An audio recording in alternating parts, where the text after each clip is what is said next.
सो अभी हम स्टार्ट करने जा रहे हैं human health and diseases chapter. तो कल एक छोटा सा ओवरव्यू था आपको, तो आज हम डिटेल में चैप्टर हैंड रिटन नोट्स में से स्टार्ट करने जा रहे हैं। क्लियर? तो साथ में आप अपने नोट्स भी बना सकते हैं अगर आप बनाना चाहो तो, अदरवाइज मैं ये नोट्स आपको सेंड भी कर दूंगा। Health Health for a long time was considered as a state of body and mind where there was a balance of certain humors. तो हेल्थ को हम काफी लंबे टाइम तक एक स्टेट मानते रहे बॉडी की, माइंड की, जहां पे क्या होता है कि कुछ ह्यूमर्स का मतलब क्या होता है, कुछ सेंसेस, कुछ ऑर्गन्स, कुछ हॉर्मोन्स का बैलेंस होना, उसको क्या बोलते हैं? Health. This was emphasized by early Greeks like Hippocrates, who is known as the father of medicine, and Indian Ayurveda system. तो ये चीज पे ज्यादा स्ट्रेस कौन दे रहा था? हाइपोक्रेट्स दे रहे थे कि हेल्थ का मतलब क्या होता है? A state of body, a state of mind where there is a balance of certain humors. And the Indian Ayurvedic system was also emphasizing on it. It was considered that persons with black bile belong to hot personality and would have fevers. Black bile का मतलब क्या होता है? कहता कि अगर कोई person जिसके अंदर ब्लैक बाइल है, that belongs to hot personality, और उसको क्या हो सकता है? फीवर हो सकता है, उसको क्या हो सकता है? बुखार हो सकता है। अब ब्लैक बाइल किसके साथ कंसीडर किया गया? कोई ना कोई ऐसी एक शक्ति, अदृश्य शक्ति, जो हमें दिखती नहीं, जो हमें क्या करती है? अटैक करती है, हमारी बॉडी के अंदर जाके हमारी बॉडी के अंदर कुछ इम्बैलेंसेस परफॉर्म करती है। The discovery of blood circulation by William Harvey using experimental method and the demonstration of normal body temperature in persons with black bile using thermometer disproved the good humor hypothesis of health. तो जब William Harvey ने blood circulation method को discover किया, उन्होंने experimental method से ये demonstrate करके दिखाया कि हमारी का नॉर्मल बॉडी टेम्परेचर और ब्लैक बाइल का कोई आपस में लेना देना नहीं है, यानी कि ऐसी कोई दिव्य शक्ति नहीं है जो हमारी बॉडी के अंदर एंटर करती है। हमारी बॉडी के अंदर कुछ ऐसे रिएक्शंस चल रहे हैं, कुछ ऐसी मेटाबॉलिक एक्टिविटीज चल रही हैं जो क्या कर रही हैं? हमारी बॉडी के टेम्परेचर को कंट्रोल करती हैं।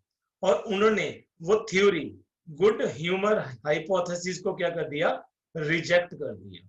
Clear?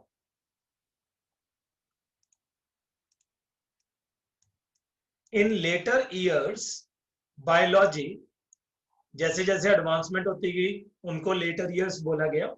Biology stated that mind influences our immune system through neural systems and endocrine system and this immune system maintains our health. तो जैसे जैसे एडवांसमेंट होती गई बायोलॉजी के अंदर, हमें पता चलता गया कि हमारी बॉडी के अंदर मेटाबॉलिक रिएक्शंस हो रही हैं। हमारी बॉडी के अंदर हमारी माइंड को, हमारी बॉडी को कौन कंट्रोल करता है? हमारा इम्यून सिस्टम कंट्रोल करता है। कोई डिजीज हमें होगी या नहीं होगी, that depends on our immune system. Now this immune system is controlled by the neural system, that is the nervous system, as well as the endocrine system, that is the hormonal system.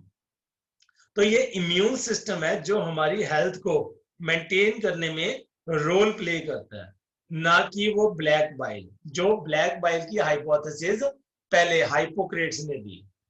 Hence, mind and mental state can affect our health. तो इसका मतलब क्या हो गया? हमारा mind और हमारी mental state क्या करती है? हमारी हेल्थ को कंट्रोल करती है। मेंटल स्टेट मतलब कि हमारा थिंकिंग लेवल कैसा होगा। माइंड मतलब कि ब्रेन जैसे कंट्रोल करता है हार्मोन्स के लेवल को। The normal structure of the body performing its various functions constitutes physical health. Mental state constitute the mental health. Mental state and the social environment cannot be isolated from the health. It means क्या है, हमारी body को, हमारी normal structuring को, हमारी body के अंदर health को कौन कंट्रोल कर रहा है? हमारी फिजिकल हेल्थ, मतलब हमारे ऑर्गन्स प्रॉपर फंक्शनल है कि नहीं, हमारी बॉडी के जो ऑर्गन्स हैं they are performing their functions और नॉट, हमारे बॉडी के जो ऑर्गन्स हैं वो प्रॉपर इंटैक्ट है या नहीं। तो ये क्या आता है फिजिकल हेल्थ में। मेंटल स्टेट में क्या आ जाती है? मेंटल हेल्थ, हमारा थिंकिंग लेवल कैसा होगा, हमारा नेचर अग्रेसिव है या नॉर्मल नेचर है, वो चीज आ जाती है। अब मेंटल स्टेट को हम सोशल एनवायरनमेंट से अलग नहीं कर सकते, क्योंकि पर्सन की मेंटल स्टेट एनवायरनमेंट या सोशल जो हमारी कम्युनिटी होती है वो बहुत कंट्रोल करती है। अब मान लीजिए कि मैं हूं, एक पर्सन हूं, मेरे आसपास जो मेरा सोशल एनवायरनमेंट है वो अच्छा नहीं है, तो हो सकता है कि मेरी मेंटल स्टेट क्या हो जाए? डिस्टर्ब हो जाए। So mental state is influenced by the social environment. What is health?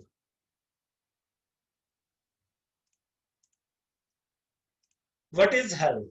तो डिटेल में कर रहे हैं हम। According to World Health Organization, that is WHO, in 1948, health is defined as health is a state of complete physical, mental, and social well-being, and not merely an absence of the disease or physical fitness। जैसे ये मैंने आपको कल भी समझाया था कि health का मतलब क्या होता है? Complete physical, mental and social wellbeing होती है, ना कि सिर्फ डिजीज फ्री होना या फिजिकली फिट होना। सिर्फ इतना ही सीमित नहीं है हेल्थ के अंदर। Health is a state of body when all the organs and the systems are functionally proper. तो जितने भी हमारे ऑर्गन्स वगैरह हैं वो प्रॉपर फंक्शनल है, वो प्रॉपर क्या कर रहे हैं? अपना वर्क परफॉर्म कर रहे हैं।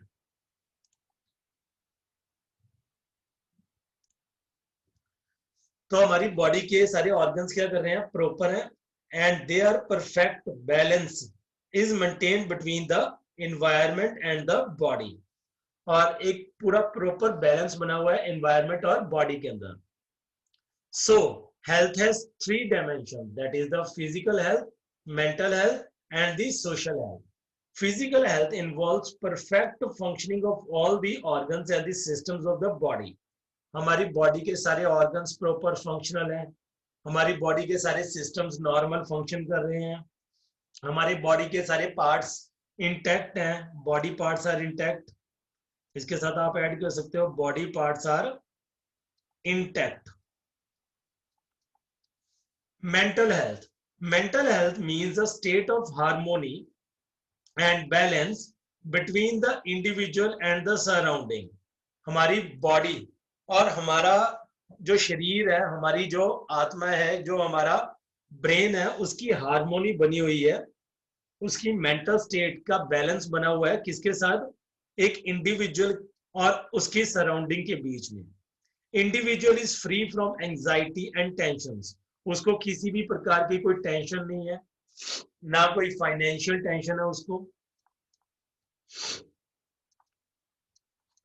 ना कोई उसको जैसे जॉब की टेंशन है, ना कोई फैमिली इश्यूज है।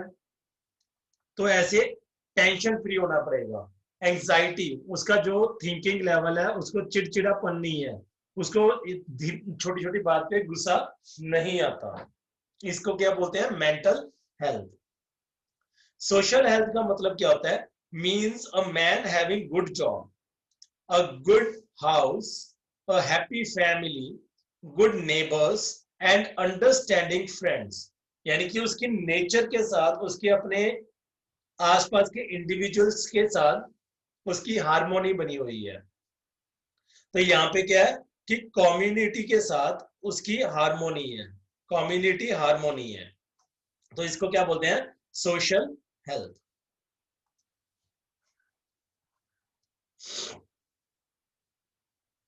आप अपने नोट्स भी बना सकते हो साथ साथ में। हेल्थ इज अफेक्टेड बाय, जैसे हम कल भी डिस्कस कर रहे थे, health is affected by genetic disorders, that is some deficiencies with which a child is born and deficiencies और defects which the child inherits from the parents by birth, उसको क्या बोलते हैं, जेनेटिक डिसऑर्डर्स, जो jeans के द्वारा एक child के अंदर आया। तो ये इन बॉर्न भी हो सकता है, बाय बर्थ भी हो सकता है, या इनहेरिटेड है, और ये अपना एक्सप्रेशन कब करेगा, after a certain time of period. Second is the infections, किसी प्रकार की कोई इंफेक्शन है, जैसे कल बता रहा था कि पैथोजेंस के द्वारा हमें क्या हो जाती है, इंफेक्शन हो जाती है।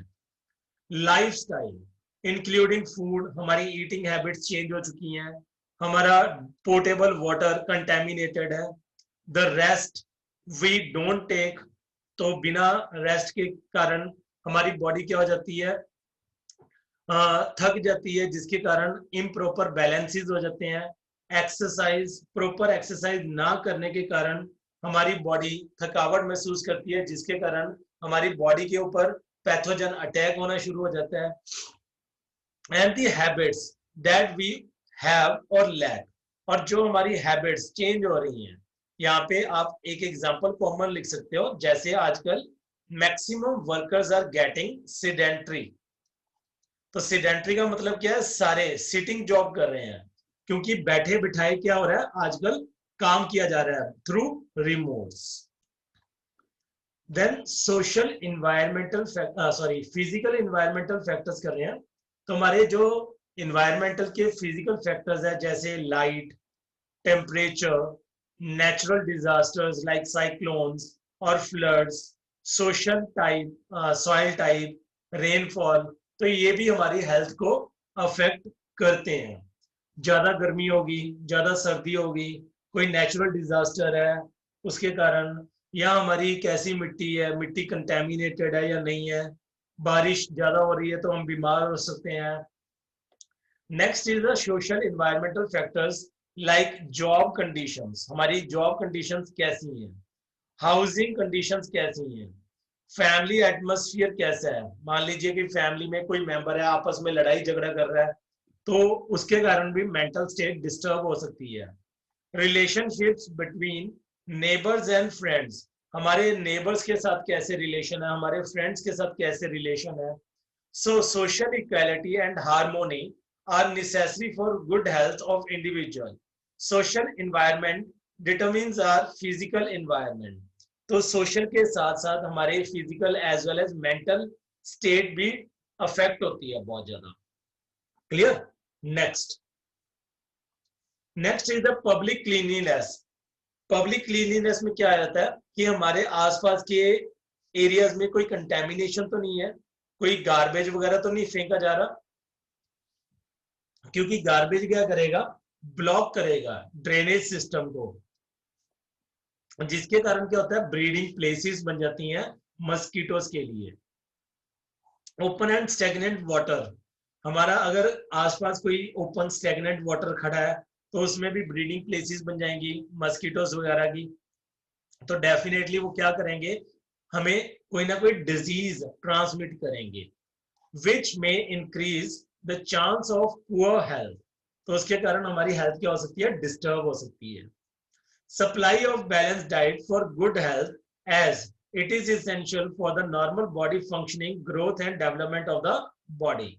जैसे कल भी डिस्कस कर रहा था कि बैलेंस डाइट के साथ हमारी हेल्थ क्या रहती है, नॉर्मल रहती है। अब बैलेंस डाइट के अंदर क्या क्या होना चाहिए, प्रॉपर अमाउंट में proteins, carbohydrates, lipids, vitamins, minerals, roughage and water। तो कंप्लीट बैलेंस डाइट के अंदर हर चीज एक प्रोपोर्शनेट अमाउंट में होनी चाहिए। ये नहीं होना चाहिए कि कोई बायो मैक्रोमोलिक्यूल ज्यादा है या कोई कम है, ऐसा नहीं होना चाहिए, एक प्रोपोर्शनेट अमाउंट में होना चाहिए, तो उसको क्या बोलते हैं हम, balanced diet. Good economic conditions, अगर हमारी इकोनॉमिक कंडीशंस अच्छी है तो हम टेंशन फ्री होंगे। अगर हमारी इकोनॉमिक कंडीशंस अच्छी नहीं है, फाइनेंशियल प्रॉब्लम्स अच्छी नहीं है, तो डेफिनेटली हमें मेंटल स्ट्रेस रहेगा, ट्रॉमा में जा सकते हैं हम। हमारी जो परचेजिंग पावर है वो अच्छी होनी चाहिए, परचेजिंग पावर अगर अच्छी है तो इंसान क्या रहता है, खुश रहता है ज्यादा। पर्सनल हाइजीन, हमें अपनी पर्सनल हाइजीन मेंटेन रखनी चाहिए, जिसके अंदर हमें अपनी सेल्फ क्लीनलीनेस रखनी जरूरी है। जैसे डेली ग्रूमिंग करना, डेली बात करना, डेली ब्रशिंग करना, डेली अच्छे क्लोथ्स पहनना जो प्रॉपरली वॉश्ड है, तो वो क्या आ जाता है, पर्सनल हाइजीन में आ जाता है। रेगुलर एक्सरसाइज एंड योगा, अब रेगुलर एक्सरसाइज करने से, योगा करने से, मेडिटेशन करने से हमारी हेल्थ क्या रहती है, नॉर्मल रहती है। Which keep the body and mind fit by improving blood circulation, इससे क्या होता है, हमारी ब्लड सर्कुलेशन इंप्रूव होती है। ओपनिंग स्वेट पोर्स, जो हमारे स्वेट के पोर्स हैं वो प्रॉपर ओपन रहते हैं ताकि एक्सेस ऑफ आयंस वगैरह हम लूज कर सकें, और इससे हमारी टेंशन क्या होती है, डिक्रीज होती है। रिलैक्सेशन, प्रॉपर स्लीप लेनी चाहिए, प्रॉपर एक साइकिल बनाना चाहिए बॉडी का। ये नहीं है कि आप 24 आवर्स में से 20 आवर्स क्या कर रहे हो, वर्क कर रहे हो, और सिर्फ 4 आवर्स क्या कर रहे हो, स्लीप कर रहे हो, तो डेफिनेटली हमारी बॉडी को प्रॉपर रेस्ट नहीं मिल रहा। तो यहाँ पे रिलैक्सेशन में क्या आ रहा है कि हमें regular adequate and undisturb sleep लेनी चाहिए, प्रॉपर सोना चाहिए, क्योंकि ड्यूरिंग स्लीपिंग हमारी बॉडी के अंदर जो हॉर्मोन्स होते हैं वो बैलेंस हो जाते हैं, hormones get balanced. Healthy habits, हमारी हैबिट्स क्या होनी चाहिए, हेल्थी होनी चाहिए, मतलब हमें कोई ऐसी चीज को कंज्यूम नहीं करना चाहिए जो हमें पता है कि हमारी बॉडी के लिए हानिकारक हो सकती है, इंजूरियस हो सकती है, लाइक ड्रग्स या अल्कोहल, सिगरेट स्मोकिंग। इस तरह की चीजों से हमें क्या करना चाहिए, परहेज करना चाहिए, दूर रहना चाहिए।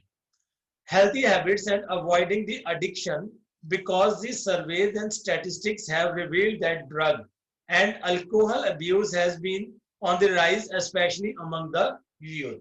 तो ये भी क्या कर रहा है, हमारी मेंटल स्टेट को डिस्टर्ब करता है। अगर किसी फैमिली में कोई पर्सन ड्रिंक कर रहा है या फिर स्मोक कर रहा है, तो डेफिनेटली उस पर्सन को तो इफेक्ट हो ही रहा है, साथ में उसके फैमिली मेंबर्स को भी अफेक्ट हो रहा है, फाइनेंशियल कंडीशंस भी डिस्टर्ब हो रही हैं।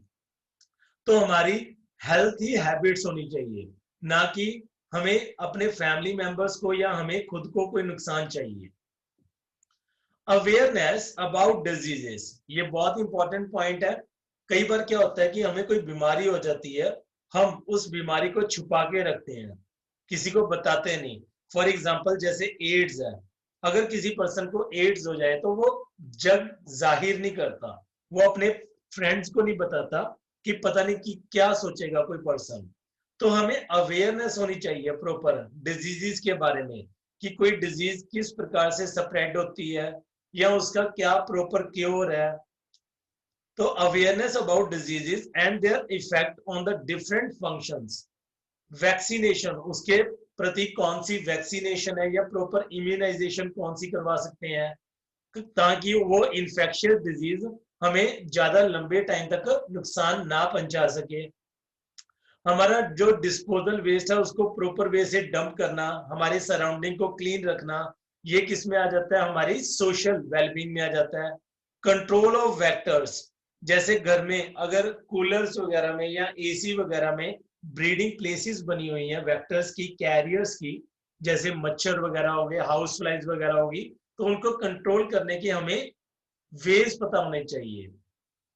These are some of the factors which are necessary for achieving a good health. This proves that personal and community issues both play important role in determining individual's health. इसका मतलब क्या है कि एक पर्सन को अपनी पर्सनल हाइजीन भी maintain करनी चाहिए और कम्युनिटी लेवल के ऊपर पब्लिक हाइजीन भी मेंटेन करनी चाहिए। So personal and public hygiene must be proper। तो ये क्या करती है, हमारी हेल्थ को डिटरमिन करती है, हमारी सराउंडिंग्स डिटरमिन करती हैं। अब जैसे स्लम एरियाज होते हैं, स्लम एरियाज के अंदर पैथेटिक कंडीशंस होती हैं, पैथेटिक, वहां पे फाउल स्मेल होती है, गंदी सी स्मेल, क्योंकि वहां पे कोई डंपिंग प्लेसेस प्रॉपर नहीं होती। वो क्या करते हैं, कूड़ा करकट एक ही जगह पे फेंकते रहते हैं, वहां पे क्लीनिंग पर्पस नहीं होता, कभी भी सरकार वहां पे क्लीन नहीं करती। तो स्लम एरियाज के अंदर जहां पे पैथेटिक रहने लायक कंडीशंस नहीं है, तो डेफिनेटली वहां की पब्लिक हाइजीन प्रॉपर ना होने के कारण वहां के पर्सन्स की जो पर्सनल हाइजीन है वो भी डिस्टर्ब हो जाती है, और वो पर्सन क्या हो जाते हैं, they are more prone to diseases. Next, characteristics of a good health. The important characteristics of a person having good health are, तो कौन कौन से characteristics होने चाहिए, free from sickness and diseases. तो हेल्दी पर्सन हम किसको मानते हैं, जो सिक नहीं है, जो बीमार नहीं रहता, जिसको बीमारियां नहीं लगी हुई, डिजीज फ्री है। Free from unnecessary anxiety, unnecessary फालतू का उसके अंदर गुस्सा नहीं है, वो खुश मिजाज रहता है, अपने फ्रेंड्स के साथ हंसता है, खेलता है, अच्छी बातें करता है, हेल्दी टॉक्स होती हैं। ये नहीं है कि वो चिड़चिड़ा है, ये नहीं है कि बैठे बैठे वो लड़ना स्टार्ट कर दे। Free from social and psychological tensions, उसको किसी भी प्रकार की सोशल या साइकोलॉजिकल टेंशन नहीं होनी चाहिए। वो क्या होना चाहिए, एक नॉर्मल बिहेव करे। जैसे हमारे घर के आसपास मान लीजिए कि किसी ने कोई कूड़ा करकट वगैरह फेंक दिया, या कंस्ट्रक्शन मटेरियल है जो उसने वहां पे रखवा रखा है जिसके कारण सड़क ब्लॉक हो गई, तो हमें ज्यादा टेंशन नहीं लेनी। हमें क्या रहना चाहिए, टेंशन फ्री रहना चाहिए। हमारे अंदर सेल्फ कॉन्फिडेंस होना चाहिए, ये बहुत जरूरी पॉइंट है।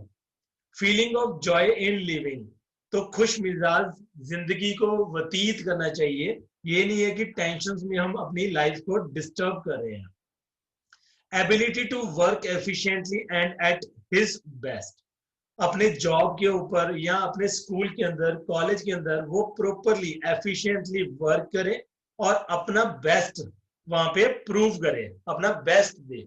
ये नहीं है कि फैमिली टेंशन चल रही है, वो स्कूल में या कॉलेज में या जॉब में है और उसको अपने घर की कोई टेंशन है, इस प्रकार से उसकी हेल्थ क्या हो जाएगी, डिस्टर्ब हो जाएगी।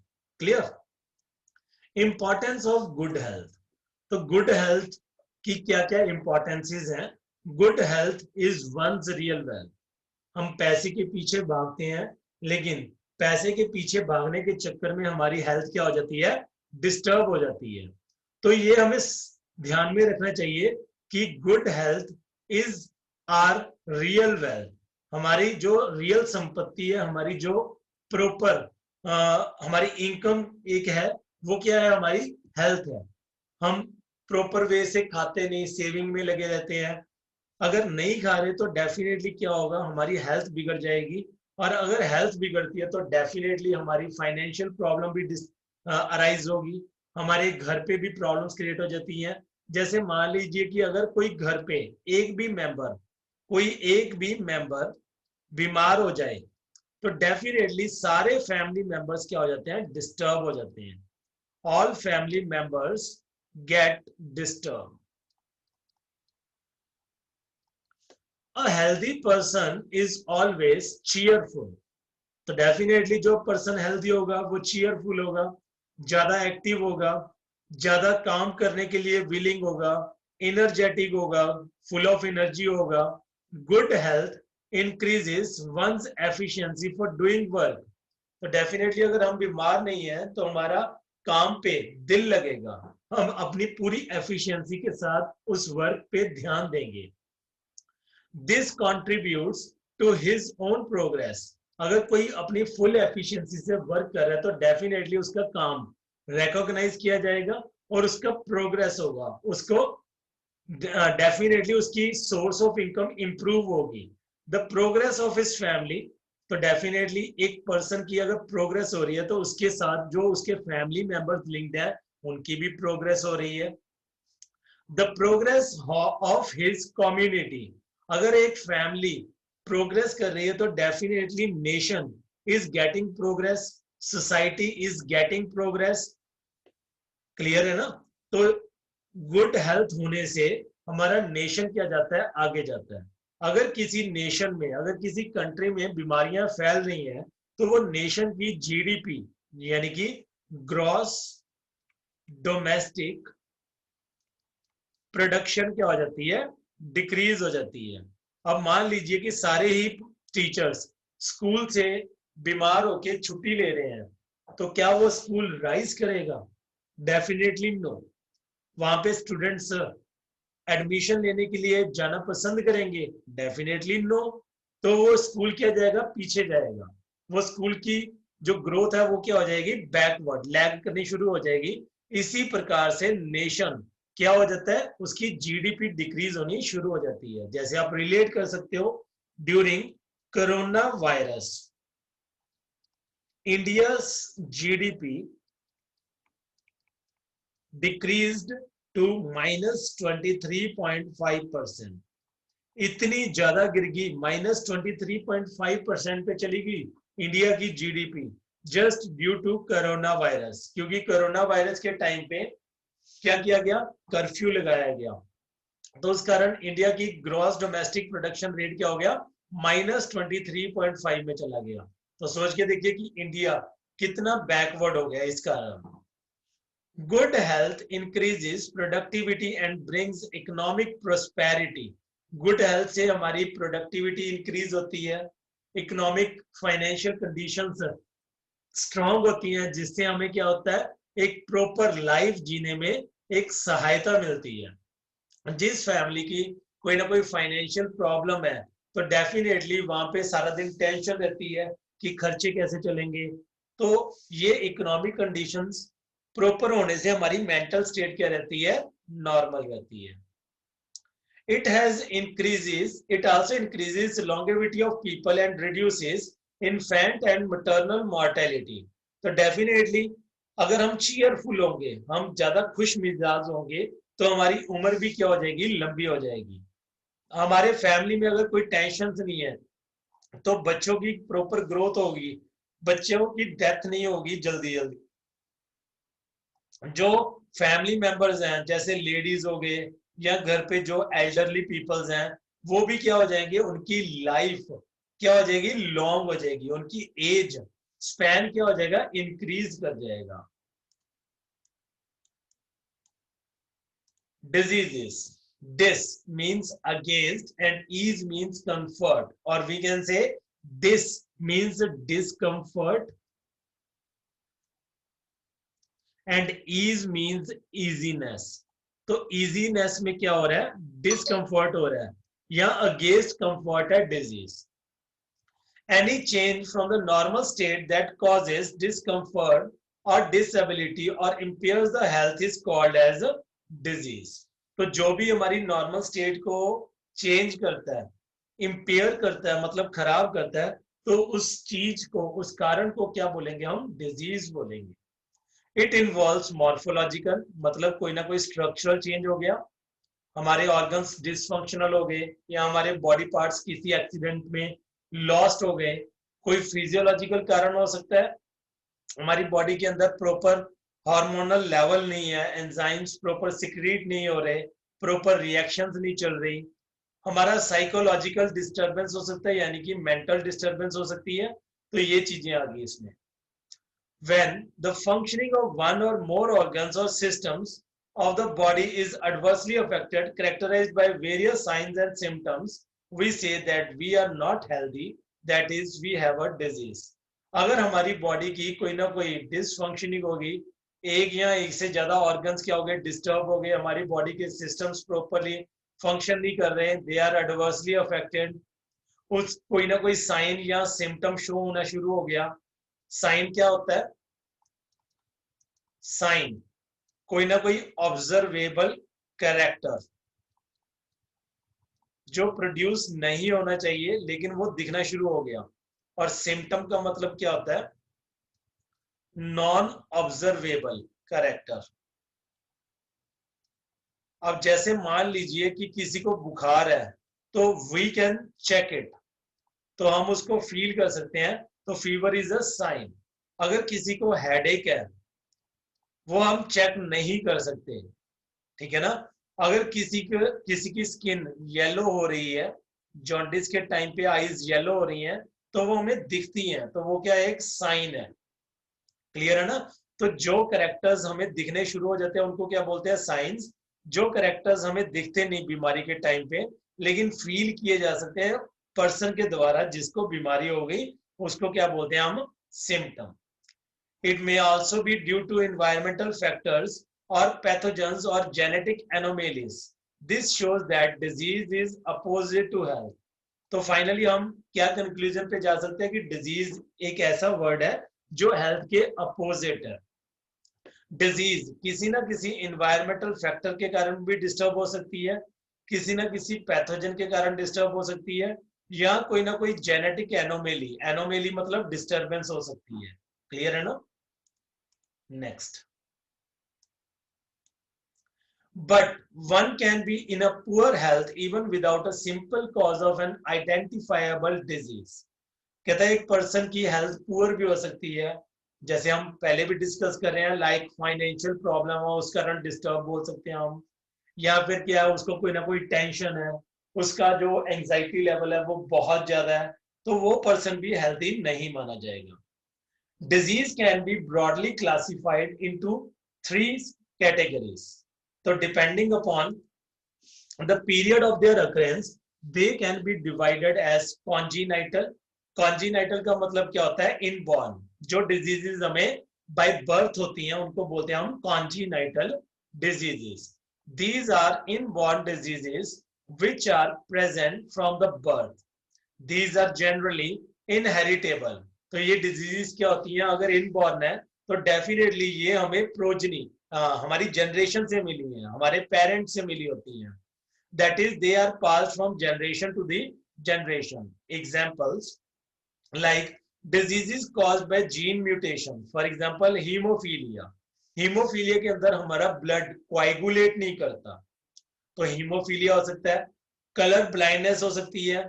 कलर ब्लाइंडनेस का मतलब क्या होता है, we are not able to distinguish between red and green colour. तो person red and green colour में डिस्टिंग्विश नहीं कर पाता, उसको क्या बोलते हैं, colour blindness. Haemophilia means blood fails to coagulate during simple cut. अगर कोई कट या कोई वूंड लग गया तो उस टाइम पे भी ब्लड कोएगुलेट नहीं कर पाता, तो इसको क्या बोलते हैं हम, हीमोफीलिया। तो haemophilia, colour blindness, they both are inheritable diseases, that is they are passed from the generation to generation. Diseases caused by chromosomal mutations. अब क्रोमोसोम्स इंक्रीज या डिक्रीज हो गए, जैसे डाउन सिंड्रोम में क्या होता है, क्रोमोसोम क्या कर जाता है यहाँ पे, सॉरी इंक्रीज हो जाता है। Trisomy of chromosome number 21।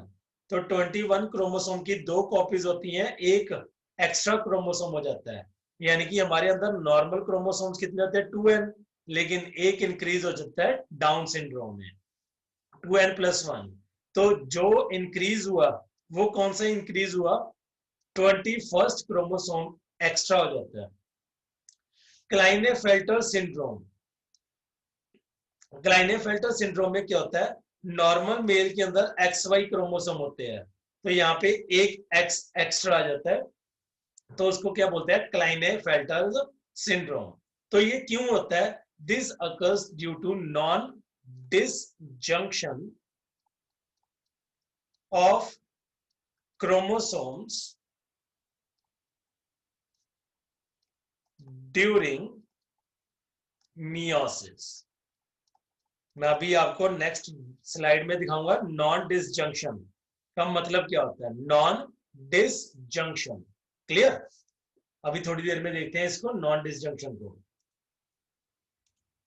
Next are the acquired diseases. Acquired का मतलब क्या होता है, ये इनबॉर्न नहीं है, ये हमने बर्थ होने के बाद एक्वायर की हैं। These diseases develop after birth and are not inheritable। तो ये जनरेशन टू जनरेशन पास नहीं होती। They are divided into two main categories, that is communicable and non-communicable। infectious or communicable diseases. Diseases which are easily transmitted from one person to another, that is from infected or unhealthy person to the healthy person by means of air, water, food, physical contact, vector are called as communicable diseases. तो किसी भी तरीके से ये unhealthy person से healthy person तक अगर जा सकती है तो इनको क्या बोलते हैं हम इन्फेक्शियस और communicable diseases. These are caused due to infection and multiplication of some kind of microorganism which is called as pathogen, so are also called as infectious diseases. तो ये किसी न किसी पैथोजन के कारण किसी न किसी माइक्रो ऑर्गेनिज्म के कारण होती हैं. तो ये ट्रांसमिट भी होती हैं ये ट्रांसमिट हो सकती हैं from one unhealthy person to another person through air, during sneezing, through sharing of water or food, through kissing, through physical touch, through hugging, through vectors. That is, if a same mosquito bites a unhealthy person as well as healthy person, तो उस time पे क्या हो सकती है, ये transmit हो सकती है. Clear? Communicable diseases are broadly classified as follows. First of all, on the basis of the causative agent. तो उसको फैला कौन रहा है, उसके कारण, उसको हमने क्लासिफाई किया on the basis of the causative agent. Depending upon the causative agent, communicable diseases are of 6 type. That is bacteria. अगर बैक्टीरिया फैला रहा है तो हम ये सारी diseases one by one detail में स्टडी करेंगे, like diphtheria, whooping cough, leprosy, syphilis, tetanus, typhoid, plague, pneumonia, tuberculosis, cholera, anthrax. तो ये सारी डिजीजेस को कौन फैलाता है, बैक्टीरिया. तो इनको क्या बोलते हैं हम, बैक्टीरियल डिजीजेस. वायरस, अगर वायरस डिजीजेस को फैला रहा है तो उसको क्या बोलेंगे हम, viral diseases, like dengue, influenza, measles, polio, small pox, chicken pox, common cold, rabies, Japanese encephalitis, AIDS, infectious hepatitis. ऐसी डिजीजेस वायरस के द्वारा फैलती हैं. प्रोटोजोन, अगर कोई प्रोटोजोआ फैला रहा है तो उनको क्या बोलेंगे हम, प्रोटोजोन डिजीजेस, लाइक मलेरिया, एमीबायासिस, काला अजर, स्लीपिंग सिकनेस एक्सेट्रा. अगर कोई हेलमिंथ जैसे राउंड वर्म या फ्लैट वर्म फैला रहा है, हेलमिंथ का मतलब क्या होता है, राउंड वर्म, और फ्लैट वर्म, जैसे हम पढ़ते हैं एस्केलमेंथीस, नेमेथेलमेंथीस, तो उनकी बात की गई है यहाँ पे. तो वो बीमारी अगर फैलाएंगे तो उनको क्या बोलेंगे हम, helminthic diseases, like taeniasis, ascariasis, elephantiasis. तो ये सारी डिजीजेस हम वन बाय वन करके स्टडी करेंगे in the upcoming lectures. Trichinosis, liver rot, echinococcosis etcetera. अगर कोई डिजीज फंगस के कारण फैल रही है तो उनको क्या बोलेंगे हम, fungal diseases, like ringworm, athletes foot, candidiasis etcetera. अगर कोई डिजीज रिकेटिशियल डिजीज है, मतलब कैसे फैल रही है, from the like small microbes जो एक पर्टिकुलर जगह पे ही मिलते हैं, तो उनको क्या बोलते हैं, rickettsial diseases, like typhus fever, trench fever, Q fever, Rocky Mountain spotted fever etcetera. तो ये पर्टिकुलरली एक ही जगह पे फैलती हैं. On the basis of the mode of transmission, the communicable diseases are of 2 types. तो ट्रांसमिशन कैसे हो रहा है, यानी कि आगे के आगे ट्रांसमिट कैसे हो रही है, तो उनकी मोड ऑफ ट्रांसमिशन के बेस पे इनको 2 कैटेगरीज में डिवाइड किया हुआ है. First contagious and second non contagious. Contagious disease का मतलब क्या होता है, जब एक इन्फेक्टेड पर्सन एक हेल्दी पर्सन के एक्चुअल कंटेक्ट में आता है तब वो फैलती हैं. These communicable diseases are spread from an infected person to healthy person by actual contact between them. तो दोनों पर्सन अगर एक्चुअल कंटेक्ट में आएंगे, infected as well as healthy person, तब ये फैलेंगी। Like STD during sex, sexually transmitted diseases फैलती हैं। स्मॉल पॉक्स टच करने से फैलता है। चिकन पॉक्स, मीजल्स, लेप्रोसी, तो ये सारी टच करने से फैलती हैं, एक्चुअल कंटेक्ट से फैलती हैं। Second is the non-contagious diseases. These diseases spread from infected person to healthy person with food. खाना शेयर करने से, through air, through water, या थ्रू फिजिकल ऑब्जेक्ट्स। लाइक मान लीजिए कि अनहेल्दी पर्सन ने, इन्फेक्टेड पर्सन ने कोई आर्टिकल यूज किया, कोई पेन वगैरह यूज किया, माउथ में लिया, और वही पेन हेल्दी पर्सन ने भी अपने माउथ में डाल लिया, तो डेफिनेटली क्या होगा, वो डिजीज फैल जाएगी। तो ये ऑब्जेक्ट्स के द्वारा फैलती है। Like taeniasis, ascariasis, cholera, tuberculosis, or through some microorganisms are injected inside the human body by same carrier or vector। तो कोई ना कोई वेक्टर ने क्या किया, जैसे फीमेल एनाफिलिस मस्कीटो ने एक अनहेल्दी पर्सन को बाइट किया, उसके अंदर क्या आ गया, प्लाज्मोडियम। देन वही वेक्टर ने दोबारा से किसी हेल्दी पर्सन को बाइट कर दिया, तो ये वेक्टर भी फैला सकते हैं बीमारियों को। तो इनको भी क्या बोलेंगे हम, नॉन कंटेजियस, यानी कि डायरेक्ट कंटेक्ट के बिना अगर बीमारियां फैल रही हैं तो उनको बोलते हैं non contagious. Example malaria, plague etcetera. Non infectious का मतलब क्या होता है, जो डिजीजेस नहीं फैलती, यानी कि टच करने से फैलती नहीं, या किसी भी तरीके से, किसी भी वे से वो नहीं फैल सकती। They do not spread from an unhealthy person to a healthy person. तो ये चार तरह की होती हैं। These are of four types. First, deficiency diseases. अब मान लीजिए कि प्रोटीन एनर्जी मालन्यूट्रिशन के कारण किसी को कोई प्रॉब्लम हुई है, लाइक क्वाशियरकर या मरासमस, तो वो नहीं फैलेगी, ये किसी डेफिशिएंसी के कारण हुई है। अब मान लीजिए कि एक पर्सन को इंसुलिन की डेफिशिएंसी होगी, डायबिटीज मेलाइटस हो गया, तो मोस्ट प्रोबेबली ये नहीं फैलेगी। ड्वार्फिज्म, अगर कोई बौना है या कोई लार्ज क्रिएचर है, जायंटिज्म है, ग्रोथ हार्मोन कम या ज्यादा होने के कारण, तो ये आगे जाने के चांसेस क्या होंगे, ठीक है, थ्रू जीन्स तो हो सकते हैं, लेकिन मान लीजिए कि अगर मेरे को शुगर की बीमारी है तो मेरे कांटेक्ट में आने से आपको नहीं हो सकती ये बीमारी। अगर मेरी हाइट कम है या ज्यादा है तो इससे सामने वाले पर्सन को कोई इफेक्ट नहीं होगा। Degenerative diseases, they occur due to degeneration of certain body tissues, like heart के अंदर कोई ना कोई प्रॉब्लम आ गई related to heart and blood vessels. Stroke disease है, जैसे ब्रेन के अंदर हो सकती है। तो कोई केमिकल ज्यादा हो गया, जैसे कार्डियोवास्कुलर डिजीजेस के टाइम पे क्या होता है, कोलेस्ट्रॉल लेवल इंक्रीज हो जाता है,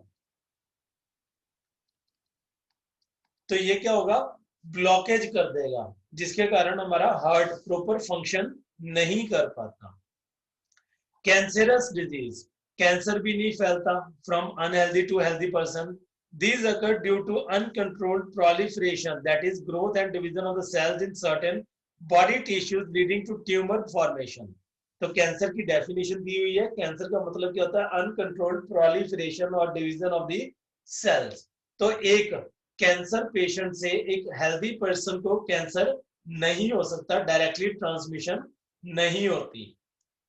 नेक्स्ट इज एलर्जिक डिजीजेस, जो एलर्जिक डिजीजेस होती हैं, लाइक अस्थमा, या फिर हमें कोई ना कोई हे फीवर की तरह हो जाता है एलर्जी, तो वो आगे नहीं फैलती। These occur due to hypersensitivity of body। तो ये क्या होगी definition, hypersensitivity of body to certain external agents called allergens।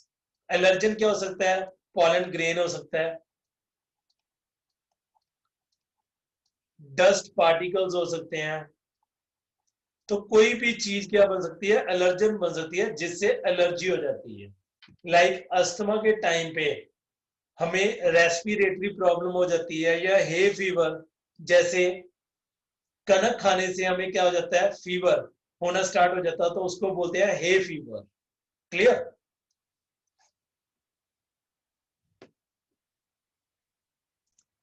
On the basis of duration of disease, कि हमें कोई भी बीमारी है वो कितने टाइम के लिए हुई, वो थोड़े टाइम के लिए हुई कि ज्यादा टाइम के लिए हुई, तो उनको दो कैटेगरीज में डिवाइड किया गया है, एक्यूट एंड क्रॉनिक।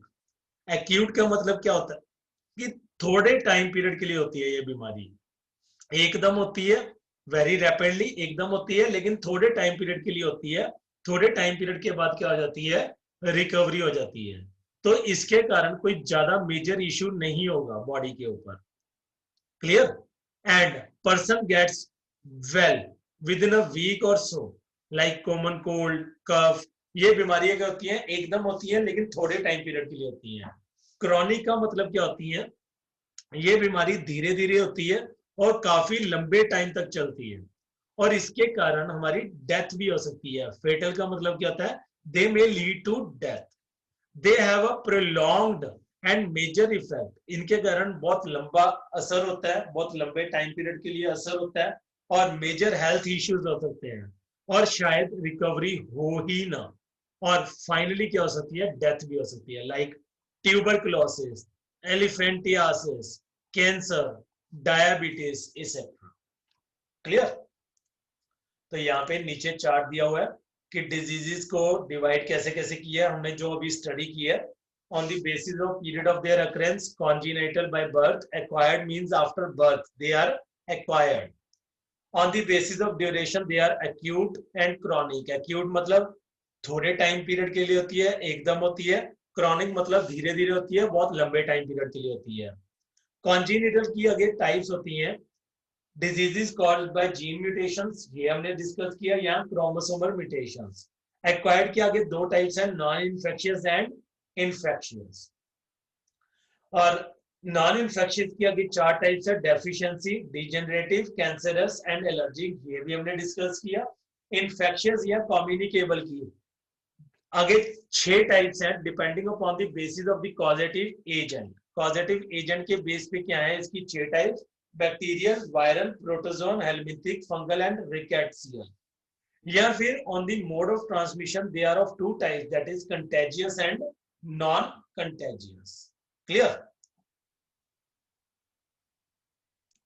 अब जैसे मैंने बीच में एक टॉपिक छोड़ा था, नॉन डिसजंक्शन।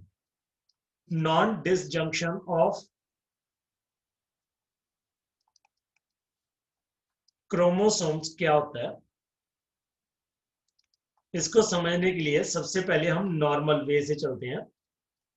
नॉर्मली क्या होता है, मान लीजिए कि हमारे अंदर 44 प्लस XX क्रोमोसोम है, ये क्या हो गई, एक फीमेल, और एक मेल है जिसके अंदर 44 प्लस XY क्रोमोसोम्स हैं।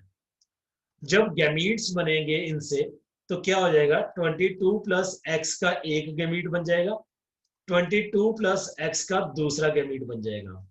सिमिलरली 22 प्लस एक्स का एक गैमीट बन जाएगा, एंड 22 प्लस वाई का एक गैमीट बन जाएगा। तो अब ये वाला गैमीट इस गैमीट के साथ फ्यूज कर जाएगा, तो क्या बन जाएगा, 44 प्लस XX। ये वाला गैमीट इस गैमीट से फ्यूज कर जाएगा, तो क्या बन जाएगा, 44 प्लस XY।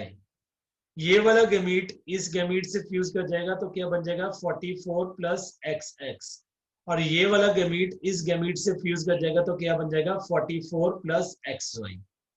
ये तो हो रहा है नॉर्मल काम, बिल्कुल नॉर्मल। अब नॉन डिसजंक्शन के टाइम पे क्या हो सकता है वो दिखा रहा हूं आपको। ड्यूरिंग नॉन डिसजंक्शन,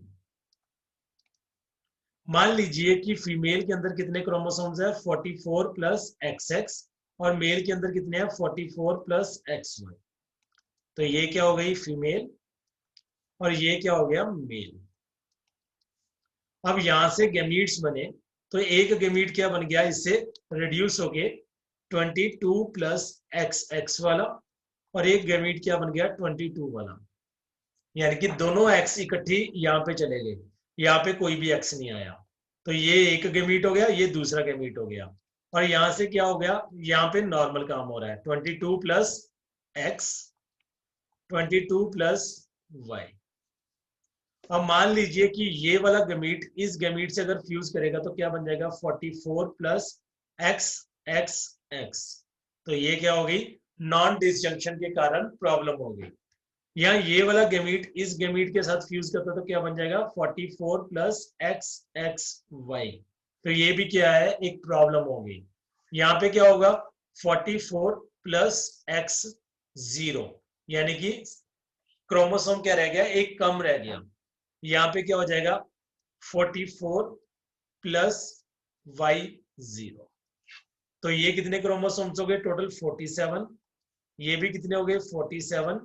ये कितने रह गए 45 और ये भी कितने रह गए 45। तो इस प्रकार से क्रोमोसोम्स क्या हो सकते हैं, रिड्यूस या इंक्रीज हो सकते हैं by the non disjunction of chromosomes. Clear. तो ये था हमारा आज का लेक्चर। नेक्स्ट लेक्चर करेंगे हम कल। तो ये लेक्चर को मैं अभी YouTube पे अपलोड कर रहा हूँ, तो थोड़ी देर में